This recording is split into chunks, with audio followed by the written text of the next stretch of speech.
Odisha staff selection commission सम्मुखें LTR परीक्षार्थी असंतोष एलटीआर शिक्षक पदवी गत मार्च मसरे प्रिलिम परीक्षा और मे मसरे मुख्य परीक्षा होते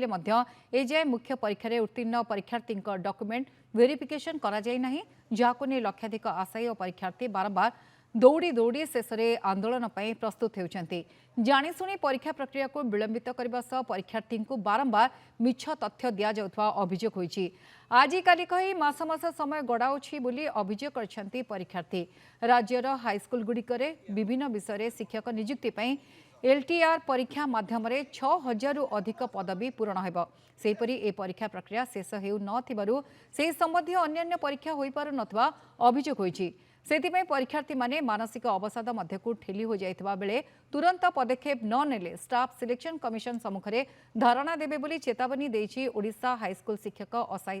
संघ।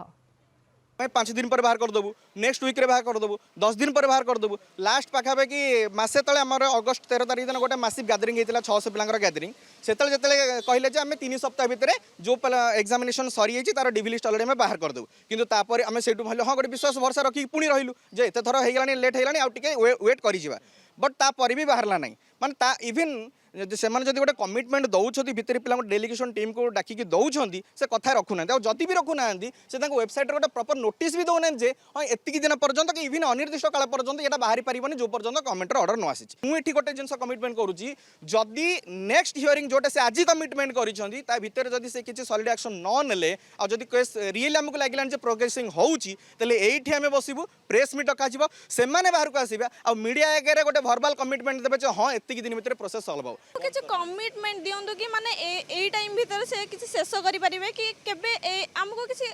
निर्दिष्ट टाइम दिंतु आम बारंबार आसिक घर भी आसिक आम बाहर रोचु तो बारंबार डब्ल्यूएससी ऑफिस को आम बारंबार केमती आसबू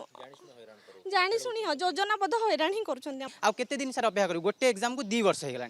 गोटे एग्जाम अपेक्षा कर आम 2024 देलु 24 कि 25 सर बसला एपर्यंत आम तार किसी क्लीयरेंस पाऊनु किसी नहीं आम केवल ओएसएससी आ गवर्नमेंट को अनुरोध करूँ आमर यहाँ को स्पीड प्रोसेस करूँ हिंदी पिला पेडागोजी करूँ आर्ट्स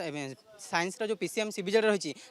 डिभी बाहर करूँ आम एग्जामटा करातु बाकी एत टाइम डिले करातुनि जो पुणी आम आहरी मानसिक चापे बुड़ीजु।